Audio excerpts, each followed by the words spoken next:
चौथा क्वेश्चन है हम लोग का, गायत्री एक खेत के धान की फसल को 12 दिन में काट लेती है। यदि उसी फसल को महेश 9 दिन में काट सकता है तो बताइए दोनों मिलकर उस फसल को कितने दिन में काट लेंगे।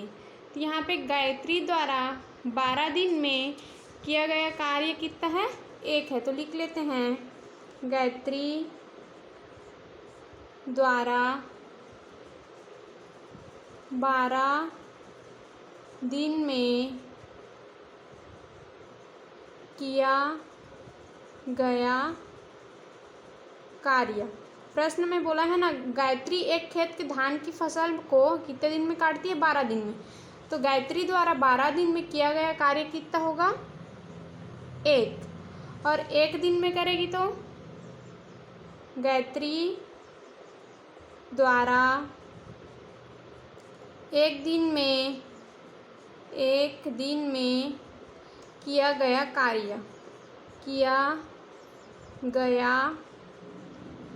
कार्य इक्वल टू कितना हो जाएगा, 1/12। अब क्वेश्चन में क्या बोला है, यदि उसी फसल को महेश 9 दिन में काट लेता है तो महेश द्वारा किया गया कार्य। महेश द्वारा 9 दिन में किया गया कार्य इक्वल टू कितना होगा, 1। दोनों मिलकर एक ही काम कर रहे हैं ना, दोनों ही धान की फसल को काट रहे हैं, तो कार्य कितना हो जाएगा हम लोग का, 1। महेश द्वारा 1 दिन में किया गया कार्य, महेश द्वारा 1 दिन में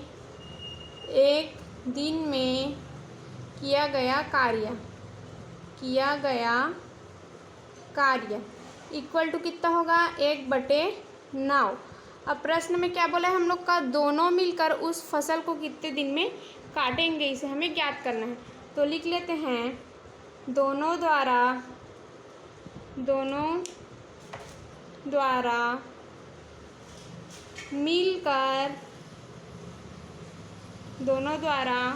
मिलकर 1 दिन में किया गया कार्य, 1 दिन में किया गया कार्य इक्वल टू कितना प्राप्त होगा। अब दोनों का कार्य हमें ज्ञात करना है, तो जो गायत्री द्वारा 1 दिन में किया गया कार्य और महेश द्वारा 1 दिन में किया गया कार्य है, इन दोनों को हम लोग जोड़ देते हैं। तो 1/12 धन 1/9 इक्वल टू, अब कितना प्राप्त होगा हम लोग का, 12 और 9 का एलसीएम कितना होगा, 36। 12 के पहाड़ा में 36 कितने टाइम से आता है, 3। तो 3 गुणित 1 करेंगे तो 3 धन 9 के पहाड़ा में 36 कितने बार आता है, 4। 4 गुणित 1 करेंगे तो 4 इक्वल टू कितना प्राप्त होगा, 3 धन 4 करेंगे तो 7/36। दोनों मिलकर 7/36 कार्य पूरा करते हैं। लिख लेते हैं, दोनों मिलकर 7/36 कार्य पूरा करते हैं इक्वल टू कितने दिन में करते हैं, 1 दिन में। 1 दिन में 7/36 कार्य पूरा करते हैं। अतः दोनों मिलकर फसल को कितने दिन में काटेंगे, दोनों मिलकर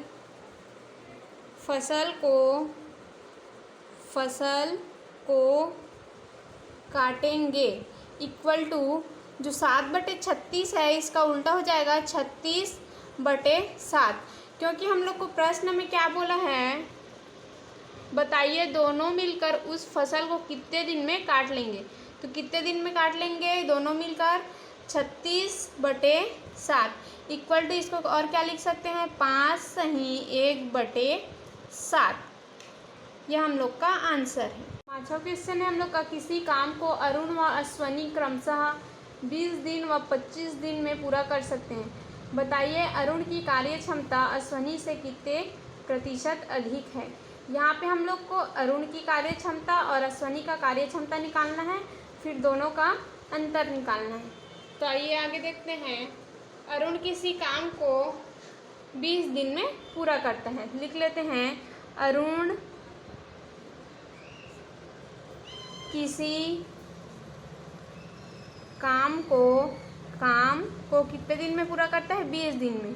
किसी काम को 20 दिन में पूरा करता है, तो अरुण की कार्य क्षमता कितना हो जाएगा? अरुण की कार्य क्षमता इक्वल टू 1/20। अब क्या निकालना है हम लोग को? अरुण की कार्य क्षमता का प्रतिशत। अरुण की कार्य क्षमता का प्रतिशत इक्वल टू कितना होगा? जो अरुण का कार्य क्षमता है इसमें हम लोग 100 से गुणा कर देंगे। तो अरुण का कार्य क्षमता कितना है? 1/20 गुणित 100। 0 कैंसिल हो गया, 2 एकम 2, 2 पंछे 10 इक्वल टू कितना प्राप्त हो रहा है? 5। और प्रतिशत निकाल रहा है तो प्रतिशत का चिन्ह। अब इसके बाद क्या निकालेंगे? क्या बोला है? अश्वनी किसी काम को कितने दिन में पूरा कर रहा है? 25 दिन में। तो लिख लेते हैं, अश्वनी किसी काम को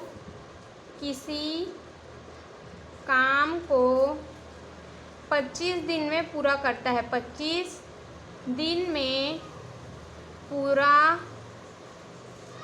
करता है। तो अश्वनी का कार्य क्षमता कितना हो जाएगा? अश्वनी का कार्य क्षमता इक्वल टू 1/25। अब इसके बाद क्या निकालेंगे हम लोग? अश्वनी की कार्य क्षमता का प्रतिशत। अश्वनी की कार्य क्षमता का प्रतिशत इक्वल टू प्रतिशत कैसे निकालेंगे? जो अश्वनी का कार्य क्षमता है इसमें हम लोग 100 से गुणा कर देते हैं। तो अश्वनी का कार्य क्षमता कितना है? 1/25 गुणित 100। 25 से कम 25, 25 चौक 100 इक्वल टू 4। और प्रतिशत है तो प्रतिशत का चिन्ह। अब हम लोग का क्वेश्चन में क्या बोला है, क्या ज्ञात करना है हम लोग को? अरुण की कार्य क्षमता अश्वनी से कितने प्रतिशत अधिक है। तो जो अरुण का कार्य क्षमता का प्रतिशत है इसमें हम लोग अश्वनी की कार्य क्षमता का प्रतिशत को घटा देंगे। तो लिख लेते हैं, दोनों की कार्य क्षमता का प्रतिशत में अंतर इक्वल टू अरुण का कार्य क्षमता प्रतिशत कितना है? 5%। तो 5% माइनस अश्वनी की कार्य क्षमता का प्रतिशत कितना है? 4% इक्वल टू कितना प्राप्त होगा हम लोग को? 1%। तो जो अरुण की कार्य क्षमता है अश्वनी से 1% अधिक होगा। यह हम लोग का आंसर है। छठवां क्वेश्चन है हम लोग का, संजय और शिवा मिलकर किसी काम को 16 दिन में पूरा करते हैं। यदि संजय उस काम को अकेले 24 दिन में पूरा कर लेता है तो बताइए कि शिवा अकेले उस काम को कितने दिन में पूरा करेगा। तो क्या है? 16 दिन में संजय और शिवा कितना काम कर रहे हैं? एक काम। तो लिख लेते हैं, 16 दिन में संजय व शिवा पूर्ण करते हैं इक्वल टू कितना काम पूर्ण करते हैं? एक काम। तो एक दिन में कितना करेंगे? तो एक दिन में उनके द्वारा किया गया कार्य, उनके द्वारा किया गया कार्य इक्वल टू 1/16। फिर प्रश्न में क्या बोल रहा है? यदि उस काम को अकेले संजय है उस काम को अकेले 24 दिन में पूरा करता है। तो लिख लेते हैं 24 दिन में संजय द्वारा किया गया कार्य इक्वल टू एक काम ही करेगा वो भी। तो एक दिन में कितना काम करेगा? एक दिन में संजय द्वारा किया गया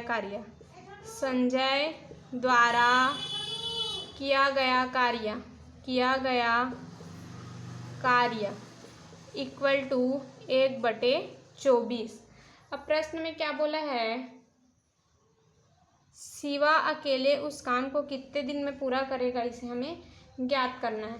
तो कैसे करेंगे? जो संजय और शिवा द्वारा किया गया कार्य है हम लोग का, एक दिन में किया गया कार्य है, उसमें हम लोग जो संजय अकेले एक दिन में कार्य करेगा उसको घटा देंगे। तो लिख लेते हैं इसको संजय प्लस शिवा माइनस संजय का एक दिन में कार्य। संजय प्लस शिवा एक दिन में कितना कार्य करते हैं? 1/16 माइनस संजय एक दिन में कितना कार्य करता है? 1/24 इक्वल टू 16 और 24 का एलसीएम कितना हो जाएगा हम लोग का? 48। अब 16 के पहाड़ा में 48 कितने बार आता है? 3। तो 3 गुणित 1 करेंगे तो 3, माइनस है तो माइनस। 24 के पहाड़ा में 48 कितने बार आता है? 2। 2 गुणित 1 करेंगे तो 2 इक्वल टू 3 माइनस 2 करेंगे तो 1/48। शिवा एक दिन में कार्य करेगा ना, 1/48 कार्य करेगा। शिवा एक दिन का कार्य। शिवा 1/48 कार्य को कितने दिन में पूरा करता है? एक दिन में पूरा करता है। तो एक कार्य को कितना करेगा? तो एक कार्य पूरा करेगा इक्वल टू 1/48 इक्वल टू कितना प्राप्त होगा? 48 दिन। शिवा अकेले उस कार्य को कितने दिन में पूरा करेगा? 48 दिन में। ये हम लोग का आंसर है।